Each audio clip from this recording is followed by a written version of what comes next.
We're back to action. This is the first play of the second quarter here in our championship game in the Prep Bowl 2000. DeLaSalle, that's Kevin Corbeil, carrying the ball for about a 1-yard gain. And we may wind up with a game that has more turnovers than points. As you just saw on your screen, you had 3 turnovers in that first quarter. It was scoreless. And I want you to remember one thing about this play. Jimmy Martinez is a sophomore, and that is textbook defensive back play. And then watch him. He's going to have this ball behind his head and still manages to keep it off the ground. And look at that, the fight for the ball as he's got it pinned against his helmet, and he wins the battle with Hancock. Gain of 1, 2nd and 9. Terrific camera work. I think they fooled all of us that time. And a long 6 now here for the Pilots. We'll play the 37-yard line. Little motion out there.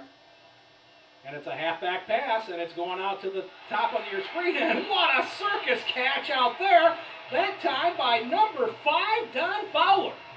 And a terrific ball thrown by John Martinez, another sophomore, as he's rolling out. That's a halfback option. You can't put the football any better because he put it where Fowler had a chance at it. And watch it. He drops back, and he throws this from the 30, and it goes down to the opposite 30. That's 40 yards in the air, and a terrific catch by Fowler. And Joey Henry with his best defense. And let's give DeLaSalle a lot of credit for how they froze everybody absolutely on that play. First with the handoff, you weren't sure exactly where it was, and then it ends up in the halfback's hands, and then the pass. Brezik having a wonderful season. 5'10", 195-pound senior. We've seen a little bit of everything out there. It's kind of like when you used to play out in front of your house on Thanksgiving Day. There goes Brezik. Brezik is pulled down at the 5-yard line. And that's why you keep giving him the football. There wasn't a big hole there, but there was enough for him to run through. And once he hits the second level, he accelerates and explodes. Absolutely. Going to get another look at it. Just watch the way that he takes off of this thing. And watch, boom, I'm through the hole and I'm gone. Yeah, the acceleration. Once he knows that he's cleared the line, he's just got an afterburner that kicks in. He's been a lot of fun to watch here tonight. And DeLaSalle, this is their second trip in the red zone. They must score here. First and goal at the 5. Brezik again. He's going to try the right tackle, but he's going to meet a lot of black shirts in the process. Maybe he gets half a yard on that play. Ball still at the 5-yard line. DeLaSalle's already run almost 4 minutes off the clock in this drive. Lewis is going to keep it himself, and he's going to take it to the house. Touchdown, DeLaSalle, no flags. And that's the other thing that a runner like Jimmy Brezik gives you. Everybody on for Brother Rice bought the play fake, and Lewis did a terrific job of just waiting until everybody committed inside. He was able to break it around left end to the outside and scamper into the end zone. They're lining up. Kyle Dorsey is going to attempt the extra point. He's 8 of 10 this year. Let's make it 9 for 11. Timeout on the field. 8:15 matchup with Brother Rice. But here, Lewis, tremendous play fake, and then he hit behind the line, giving himself a lane and gets in untouched. Watch this action here. And he waits, and now you can see he got Benton to bite just enough that he was able to turn the corner and get into the end zone. And for DeLaSalle, what a big difference it has to be able to play with the lead. And this becomes an important drive for Brother Rice. You'd like to be able to score here. If you can't do that, at least get a few first downs together, get some momentum, and change field position. Pass now on the side. This is Dorsey Austin. Dorsey Austin gets thrown down by Dorsey after a gain of about 3 yards. We've also got a late penalty flag in. Now this could be interesting because you saw that the receiver, Austin, not only had a stiff arm on the face mask, but grabbed it. You rarely see offensive face mask calls. Okay, so we'll take another look at it here, see if we catch the second face mask. As you're going to see Austin, he clearly is going to get right up in the helmet right there. Right in the helmet. And now here comes the throw, and he must have gotten the bottom rung of the face. There it is. There's a little hand in the face there too. So he must have got. And then there's the flag from the side judge who was right up. DeLaSalle faithful, displeased with that decision. Pass out on the side, and that was incomplete. Dorsey laying a little bit of lumber out there that time on that move. I'm sorry, that was Martinez. Regardless, that was a big hit.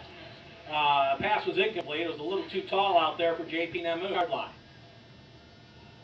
Colton Ray's got a nice big hole to go through, and he's going to take it into Warren DeLaSalle territory down to the 43-yard line. Good. Gain of about 14 yards on the play. Good patience by Ray, because he waits and allows the hole to open up on the backside. Here goes the handoff to Ray. He doesn't run up the middle. He stops. Now he sees a cutback lane over to the left, and that's a gaping hole. That's as big a hole as you're ever going to see as a running back. Good thing to do. He might have gotten a handout. He might have been able to intercept it. Capetto on third down finds his man for a first down. That's number 1, and that is Ronald Dorsey Austin down to the 29-yard line. And that was a terrific throw by Capetto. But look at this pass, because there's going to be 2 white shirts right around this football. Might that ball have been tipped? I mean, that's very good coverage, but Capetto just really was able to show arm strength and not allow the defenders. It's going to be second down, 10 yards to go. Twins to the top of the screen for Capetto. Capetto's looking over that way. He's going to whip it out there. Hancock has got the ball. Hancock is trying to break into the open. Hancock's going to try to see. He gets it inside the 10, steps out of bounds at about the 9-yard line. And still is on balance to be able to turn upfield and make a play. And great speed, great hands. We've seen the one-handed interception that got called and back. Look at him break that tackle.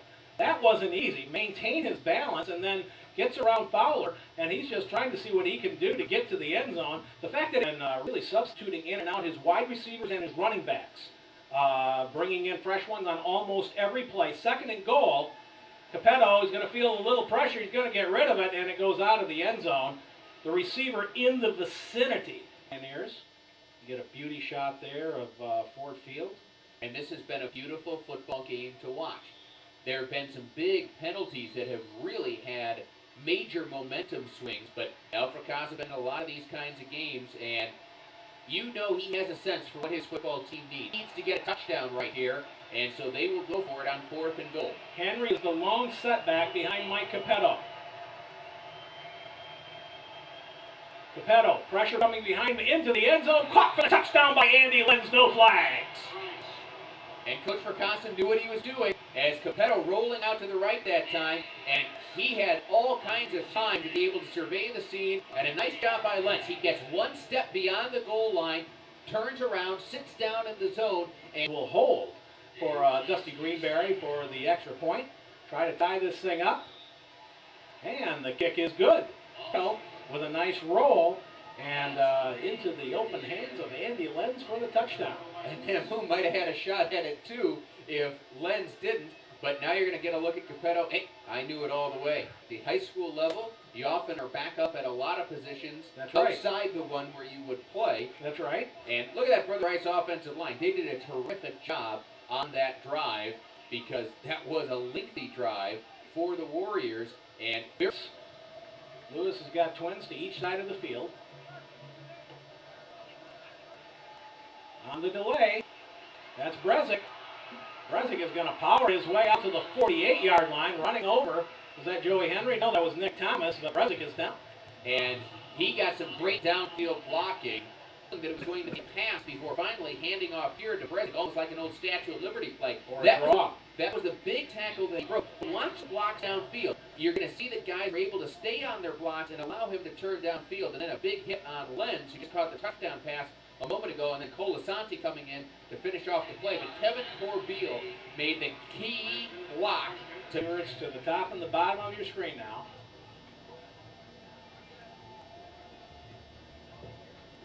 This is Brezic. Brezic tries to elude, but cannot elude Nick Thomas. What a great open field tackle by Nick Thomas. They went on the toss to Brezic, and before he could ever get outside, Thomas shoots the gap. Watch 24 get right around the block, and then Brezic tries to get around, but he cannot. It's a textbook open field tackle. Absolutely. Got on down in 11 yards. The clock is running, and I would imagine at this point in time, the DeLaSalle will just elect to let the clock elapse. Neither team wants to take a timeout here, because if you take one of your brother Rice, then all that happens is you wind up giving DeLaSalle one more shot at it. DeLaSalle's not going to be able to get the play off. They're not going to be able to get it off, and Paul Briscoe is hot. He wanted his team to at least throw one up towards the end zone. You've got time left on the clock. Hey, let's throw it up. If it gets intercepted, so what?